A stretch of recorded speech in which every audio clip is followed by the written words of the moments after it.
السلام عليكم ورحمة الله وبركاته. ازيكم حبايبي؟ يا رب تكونوا دايما بخير. ان شاء الله في الفيديو ده هنعمل احلى زبدة فلاحي او الزبدة البلدي.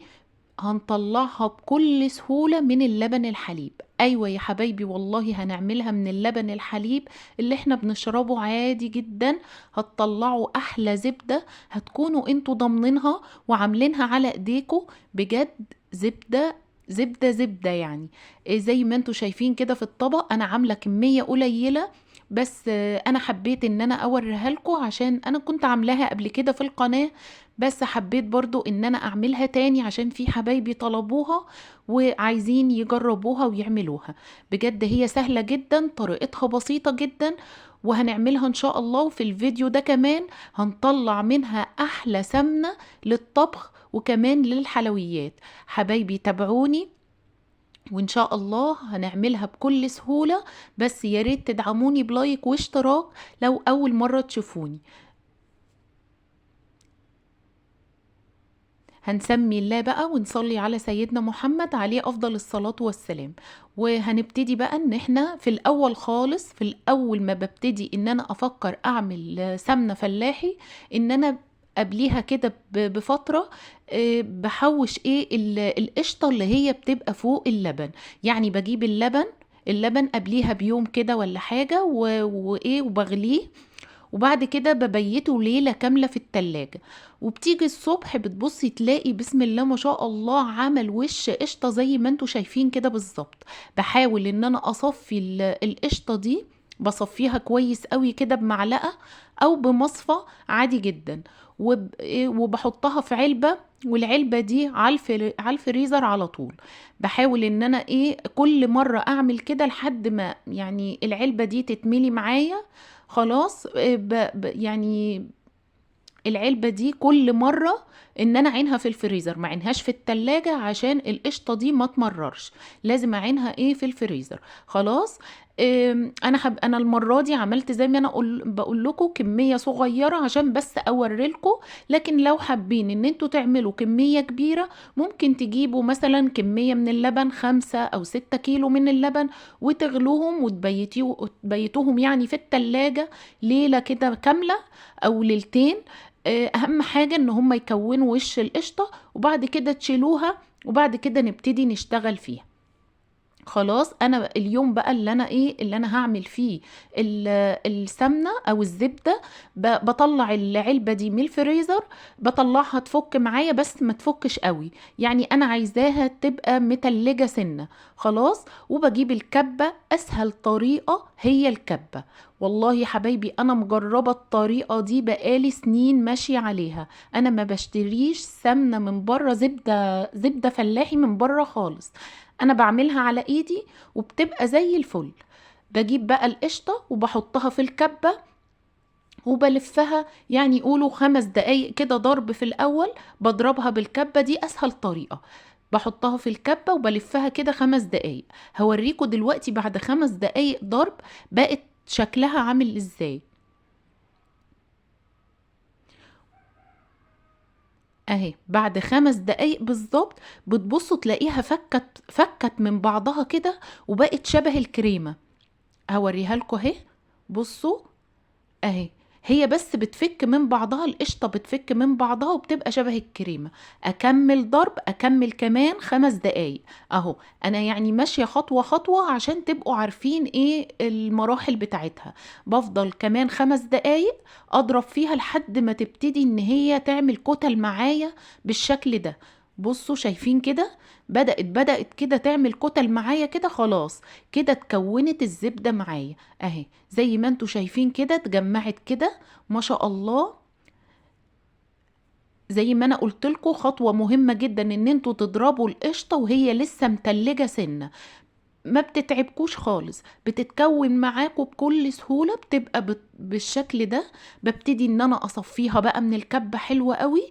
بضغط عليها قوي كده بايدي وبكونها وبكونها. بحاول ان انا اكونها كور، او ان انا احولها يعني تبقى الكور من الزبدة كده زي ما هتشوفوا معايا دلوقتي اهي. انا ضغطت عليها جامد قوي. لازم الخطوة دي مهمة، ان انتوا تصفوها كويس قوي من الشرش، بيبقى اسمه شرش اللي بينزل منها ده انا ما برميش الشرش ده خالص، انا بعينه. انا هوريهولكوا دلوقتي نزل منها شوية دول، نزل منهم قد ايه شرش. بس ما شاء الله بجد يا حبايبي، والله سهلة جدا. طريقة الكبة دي جميلة جدا. اهو شوية الشرش اللي انا بقول لكم عليهم، بصوا اهو هم دول اللي اتبقوا معايا، او ما انا بصفي السمنة كده بيتبقى معايا. انا ما برميهوش، انا بعينه بصراحة، بعمل بيه رز معمر، بعمل بيه حاجات كتير، بعجن بيه بيتزا، اي حاجة، قرص طرية. بجمعه برضو في علبة وبيبقى عندي في الفريزر. بصوا بقى السمنة طريقتها سهلة جدا، ولا محتاجة ان انتي بقى تدوري على حد تشتري منه فلاحين او حاجة. لا، انتي عملتيها اهو بكل سهولة في البيت بعلبة من السمنة. يعني العلبة دي عملت لي قولوا نص كيلو وزيادة كمان. ده كان يعتبر كده كيلو الا ربع، يعني نص كيلو وزيادة كمان شوية. عايزة اقول لكم بقى انا ما بكتفيش بكده، انا بشتري سمنة. ده انا كده عن نفسي انا بعمل كده. شوفوا انتوا حابين تعملوا ايه. انا بشتري مثلا سمنة غير مهدرجة، زي الهانم او روابي، اي حاجة او اي نوع انتوا حابينه. بس بصراحة عشان ابقى صادقة معاكم، سمنة الهانم جميلة جدا، ريحتها حلوة قوي في الطبخ والحلويات. بعمل ايه بقى؟ انا بجيب مثلا كيلو من الهانم على النص كيلو، او تبع ما انا طلعت يعني من الزبده، كيلو الا ربع او نص كيلو. بعينها في الفريزر، ما بشتغلش فيها يوميها، يعني تاني يوم كده اهي بجيبها من الفريزر، الكور اللي انا عملتها، وبخلطها مع الكيلو اللي انا قلتلكوا عليه، اللي هو السمنه اللي انا جايباها. وبحط بقى ايه، بعمل ايه، بحط نص معلقة ملح. نص معلقة ملح بس عشان تساعدني ان هي تسيح معايا، وكمان السمنة تبقى، يعني الملح ده بيبقى زي مادة حافظة، مادة حافظة جوه السمنة. خلاص، انا ببتدي ان انا اقلب بقى القشطة او الزبدة اللي انا عملتها دي في قلب السمنة اللي انا قلتلكوا عليها، وبقلب لحد ما تسيح معايا خالص. بس كل ده على نار هادية جدا، ما اعملهاش على نار عالية خالص عشان ما تتحرقش مني. كل ده على نار واطية خالص. وما بتبتدي تكون الوش اللي انتوا شايفينه، بفضل اقلب برضو معايا لحد ما الوش ده ينزل تحت خالص في ارضية الحلة. خلاص اهو. حابين ان انتوا تشيلوه كده، في ناس بيشيلوه من على الوش وبتاكلوه، يعني بيبقى زي مرتة كده. بس انا بحب ان هو ده اصلا، هو ده اللي بيدي الطعم الحلو للسمنة.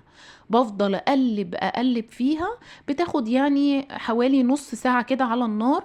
كل ده زي ما انا قلت لكم على نار واطية خالص. وبفضل اقلب فيها لحد بصوا الوش، بصوا وش السمنة ما عادش فيها اي حاجة. خلاص بتبقى صافية خالص كده. كده بقى اضمن ان السمنة بتاعتي خلاص دابت فيها جدا الزبدة الفلاحي، وبقت كلها مخلوطة على بعضها، وبقت بقى ايه، يعني كلها كده بريحة وطعم السمنة الفلاحي. خلاص. اما السمنه بقى بتبتدي خلاص، انا كده طفيت عليها لما زي ما انا قلت لكم، لما الوش بيروق معايا خالص بطفي عليها. وبعد كده اما بتهدى خالص ببتدي ان انا اصفيها. شفتوا بقى ارضيه الحله بتطلع كده المرته دي ممكن تاكلوها بلقمه كده، بتبقى طعمها جميل جدا. وبعد كده بصفيها. ضروري قوي ان انتوا تصفوا السمنه من اي رواسب فيها، وبتبقى معايا سمنه صافيه جميلة جدا، تستخدموها للطبخ، للحلويات، لأي حاجة. بس بجد بتبقى حلوة قوي. وكده انتي ضمناها وعاملاها في البيت. يا رب بقى تكون الطريقة عجبتكم. حبايبي، لو عجبكم بقى الطريقة ما تنسوش تدعموني بلايك واشتراك في القناة، ويا ريت تفعلوا زر الجرس وتختاروا الكل عشان يوصل لكم كل جديد. شكرا حبايبي لمتابعتكم.